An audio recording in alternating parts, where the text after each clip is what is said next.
Hi, Steve here, and I actually made a tarot video last night to release at midnight for today, and then I felt drawn to do another reading, which I may release later on today.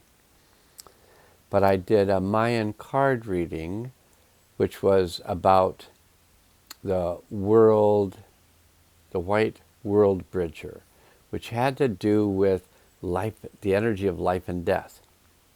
And then from the higher realms, we got the 13, I think it is, of trumps, which is the death card.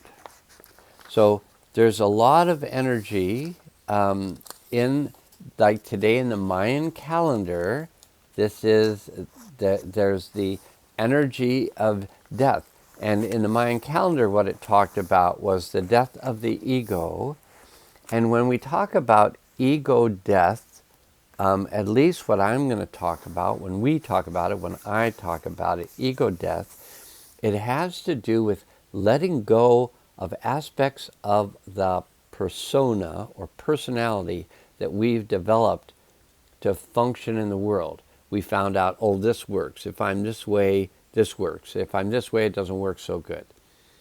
So to me, what ego death relates to, which you can hear a little bit more about this, I think, in the Mayan calendar reading, but ego death is about this no longer serves me or my relations or the planet.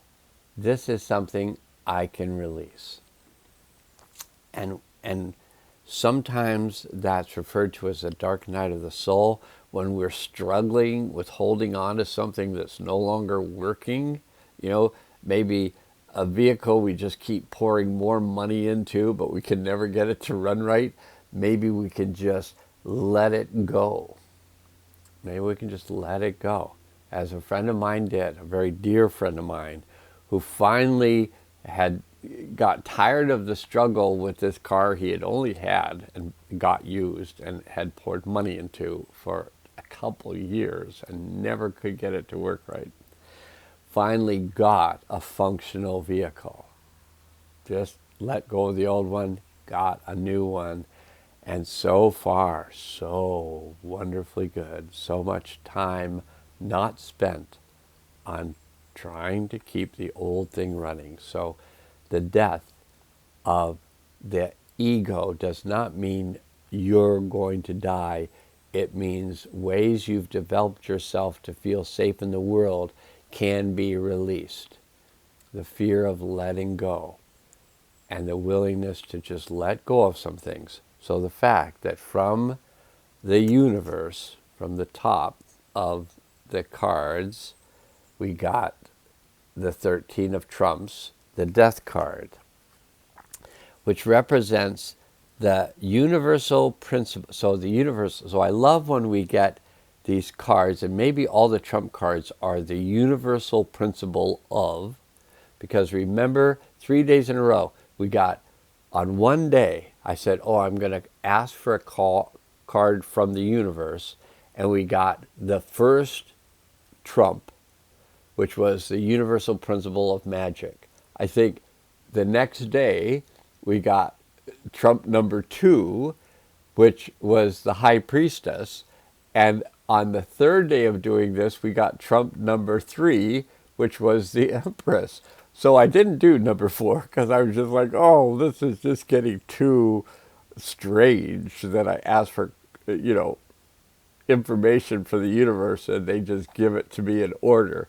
That was a little bit like, oh, yeah, they're just kind of too direct. So today, and this just continues, this whole synchronicity thing just continues. Today, on the day of the Mayan white world bridger, which has to do with death and just coming into a new relationship with death, from the universe, we get the death rebirth card to remind you that, yeah, there's a death, but you're born again in a new consciousness. So we can like let go of the fear of change, the fear of death, of aspects of ourself that might be ready to go. Never know when you're just going to go in and start pulling the things out of your closet that you may not have worn in the past 15 years, and you're just still holding on to them for some reason. And maybe I might take a few of those things and let go of them. Just never know. Makes me feel like I loosen up a little bit, the thought of it. And then the next thing would be the action. So when your mind and your heart are behind your actions, you've got the Trinity, and you'll be experiencing balanced actions. So getting back to the Death Rebirth card, represents the universal principle of detachment and release. It's through letting go that we are able to give birth to new forms. And that's it. I'm not going into that card any more than that. I'm going to go directly to the card from the earth. And the card from the earth is the 1x, which, I don't know, I studied Latin, so I actually understand these are Latin numerals. And the one before the X, I think, is the 9 card. Because the 8 card is the V, which is a 5, and then 111 is 8. But as soon as you have to put more numbers, it's easier for the 9 to just put 1x, which means you take 1 away from X, which is 10, which is V and V, upside down V, and 2 V's equal an X, and you take 1 away from that, and that's how you get 9. It's complicated math. Yep.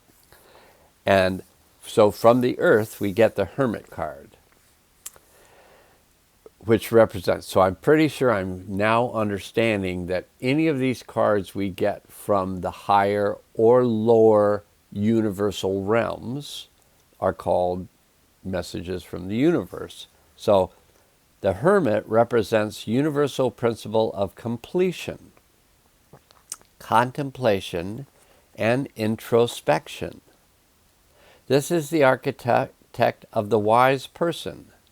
The Hermit is the lantern bearer, the way shower, and the wise leader who draws upon internal wisdom and life's experience as invaluable resources for assisting others through life processes. Very interesting. And I have a personal relationship with the soul of the earth, Abrahamanad. And when I call in the card from the earth, I feel like I get the message of Abrahamanad, who in 1997 initiated the 28-year cycle of cleansing that we complete on March 23rd of 2025. I figure this is the person I want to talk to about change, about the change that this being, large being, very large being, initiated and is holding the space for the change. If you figure it's affecting all of us, and if, according to the numbers, who knows what's really true, that there are 8 billion plus of us, humans, on the planet, this is a being that can hold space for the changes of 8 billion humans, plus how many animals or insects or whatever. And someone might say too many mosquitoes, and that might be true. I just don't know. Okay, so assisting life experiences as invaluable resource for assisting others through life processes. Perfect. Okay, so what we've been working with, so you have the above, the below, and then what we've been working with, what we are working with, what we're moving towards. And so what we are working with is the 4 of Cups, which is did we get this for yesterday? Did we get this? It's freezing up a little bit. Did we get this for yesterday's tarot reading? Was it the 4 of Cups? Because it seems so familiar. Four of Cups is emotional luxury and fulfillment. The symbol represents the experience of feeling emotionally fulfilled and satisfied internally, which are the cups filled from deep within, radiating out, and feeling equally satisfied about external situations, which are the cups reflecting outwardly. What we have represented here is the two-way flow of internal and external fulfillment and satisfaction that is being experienced emotionally. And it goes on. The astrological symbol associated with this card is the moon, the crescent moon at the top of the card. In Cancer, the astrological symbol at the bottom of the card. Moon in Cancer is the aspect of feeling very nurtured from deep within the moon. Okay. And then currently, and I think we just got this, I know within the last week, because this one just keeps, I just keep seeing this image. Oh, I didn't show you the other images, so I'm going to show you the Hermit. There's the Hermit card, and I've already told you about it. And then the card I just talked about, the Four of Cups, is the luxury card. Everything seems like it's getting frozen. And this current card that I'm going to talk about is the Six of Discs, which we're currently experiencing success. And the Six of Discs is success, which is a symbol, signs and symbols, of physical attainment and accomplishment. Okay, I'm leaving it there. That's what we're in the midst of now. And where this is leading us is to the Prince of Wands.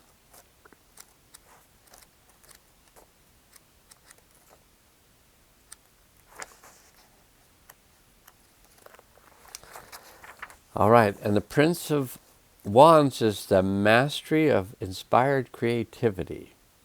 So the Prince of Wands is dynamic mastery of unlimited creative expression that is totally inspired from deep within. Something really good is happening. And even though I felt like I had one of the more difficult nights in the sleep world where I was just working stuff, but maybe I was working it out. And I had had a week full of assisting people to make these huge changes. And they left me feeling like, like I felt like crushed by the energy of change. And I felt like disoriented. And I woke up this morning, I was like, oh man, And that shifted. I don't feel like the tension in the jaw as much. The tension in the base of the skull, in the neck, in the shoulders. A lot of that has freed up, maybe because of the energies that I'm working with. It's possible. So the Prince of Wands is dynamic mastery of unlimited creative expression that is totally inspired from deep within. I'm getting it. Reading it the second time, I'm getting it, that they're talking about. This is inspired from deep within. The reins of the chariot are casually thrown over the prince's hand as a symbol of inspired creativity that is not held back and is free to powerfully express itself. The prince in this way demonstrates self-trust in letting the creative process flow and not restrict it or restrain it in any way. The lion who's pulling the chariot pulls freely. There is focus, concentration, and attention to manifest one's creativity, which is shown by the contained fire within the chariot. The Prince of Wands represents a deep passion for one's creativity. This is exactly the conversation I had this morning with my stepdaughter, was about how passion opens up new worlds of creativity. And if you don't have passion, find the direction that you have passion for, that you want to open up those worlds. And if you're already feeling pulled into this world that is opening up, then find your passion about participating in the changes that you as an individual need to go through in order to allow the world to change. That's enough. That is perfect to me. And I did that in 15 minutes and 29 seconds. Now must go.